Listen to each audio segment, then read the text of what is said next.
eloko epesanga nde méchant eliaka fort.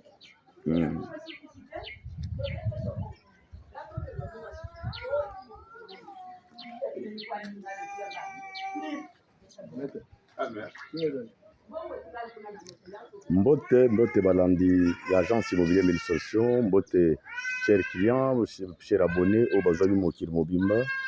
Merci surtout la confiance au besoin de service. Merci na ba remarque na bino ba suggestion et surtout vous connecté à chaque fois bondima kolanda agence moko émission moko immobilière eleka en direct ya commune en télé awa nazali précisément na quartier bazo benga BAT eza juste après Bibois et Kangama na plaza ba landi na biso balandaka chaîne kaka moko ya YouTube oyo esalaka ba émission immobilière eleka chaque fois na humble frère na bino Blaise Mobadi. Voilà occasion ya monene à ne jamais rater. Encore une fois, agence Nabino Yamounene et Kiti Awanakati ya BAT, nous sommes à 250 mètres par rapport au boulevard national.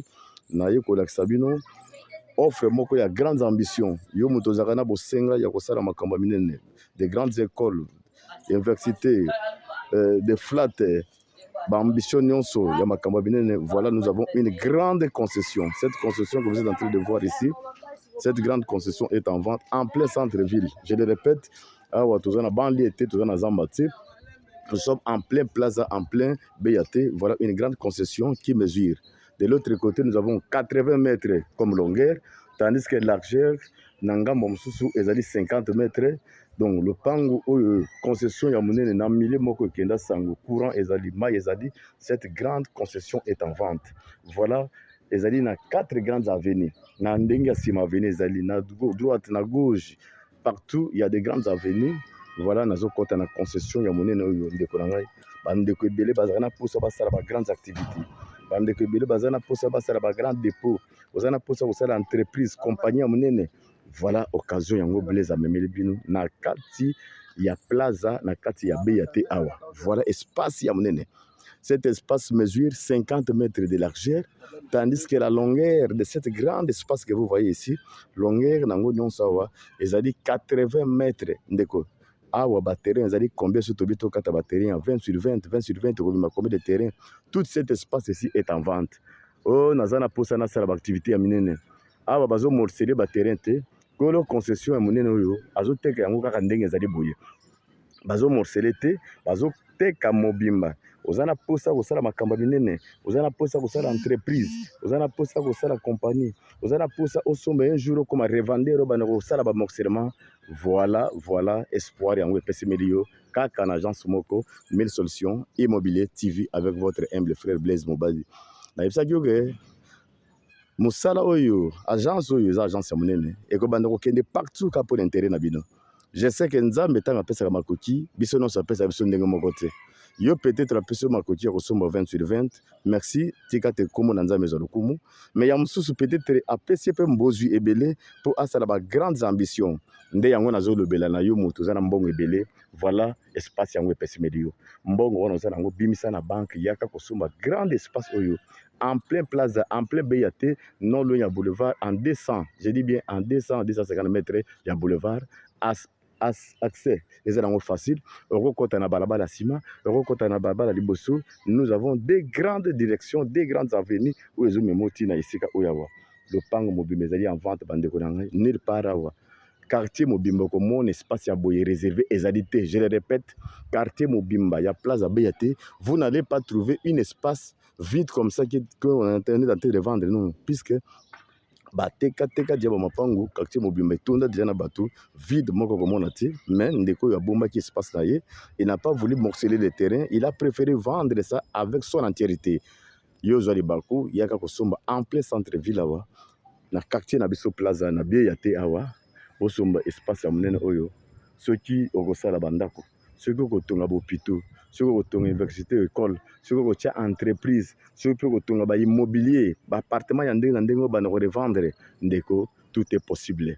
Nzambe asunga bino, Nzambe apesa bino ba moyen wana boya ko se verser na kati immobilier une grande concession en plein centre ville bozo mona ndenge ezali ezaya kala somba kala clôture bana kala ezali ndako ya lelo pangwa loté.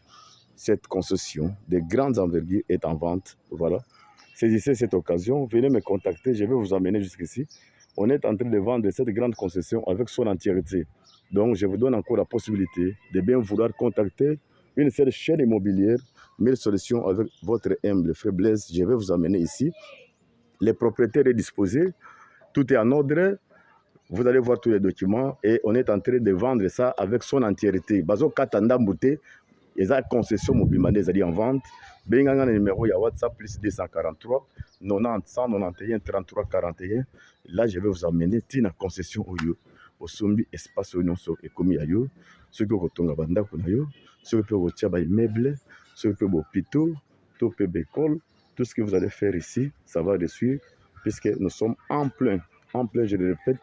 On a contourner yango tout autour, c'est pour vous dire que ezali espace moko ya munene ndeko na ngai jwa libako ya kosomba espace oyo yo moto za na bozwi nzambe apamboli oza na mbongo na yo ebele obomba yango banda kala yaka awa na commune Nzele précisément na quartier BAT okangi na plaza parce avant koma plaza okoma na BAT yaka kosomba kabakata ya concession ya boye nulle part ailleurs kaka awa l'agence immobilier 1000 solutions TV ndio komona ba réalité puisque nous on descend sur le terrain pour l'intérêt de nos clients, pour l'intérêt de nos abonnés. Partout là, on va m'appeler pour aller faire un reportage. Je descends rapidement puisque c'est ça mon travail, c'est ça mon domaine.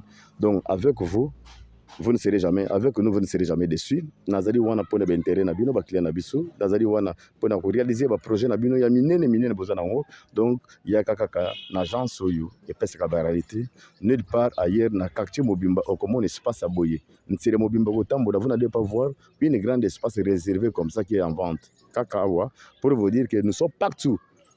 Donc ba collaborateurs nanga ba kitaka partout. Agence, nous sommes là pour réaliser vos projets. Merci, que les dieux du ciel vous bénissent. Nzamba Pambola Bino, Nzamba Pesabino ba moyen, Nzamba Pesabino Makuti, Boya Awa, Ngai na komima bino nisika oyo, Bosomba espace ya monene oyo, Bosomba concession ya monene oyo, avec tous les documents en ordre. Et d'ailleurs, vous voyez, il y a des gardiens dedans. Na coin oyo. Gardien moraza na kati atala lopango na kwe kuna pe gardien msusu azali atala lopango yo, c'est pour vous dire que nous sommes en plein milieu centre-ville ya Plaza BAT. Merci beaucoup. Pri awa bazo banda na pri moka malamu. Pri na biso vi monene espace oyo. Vi emplacement nango. Vi opportunité e pesemele yo awa. Ndeko pri bazo banda pri moka malamu. Avec $200 000, je le répète, avec $200 000, oyo osomi espace nyonso. Kota la mbongo wana tende kota la espace tala avantage ezali awa. Awa soko bio teka lopango moko kote na combien? Or ici nous vendons un terrain vide, c'est plus de 25 000 ici dans ce milieu de monde. Alors, oyo non ça soko lingo teka avec $200 000. Donc vous allez voir que non, vous allez vous retrouver au-delà même de ça. Donc yaka avec $200 000, tout ça les masolo, osomi espace nyonso. Merci Nzambe Alola Apambola Bino. Encore une fois, à la prochaine.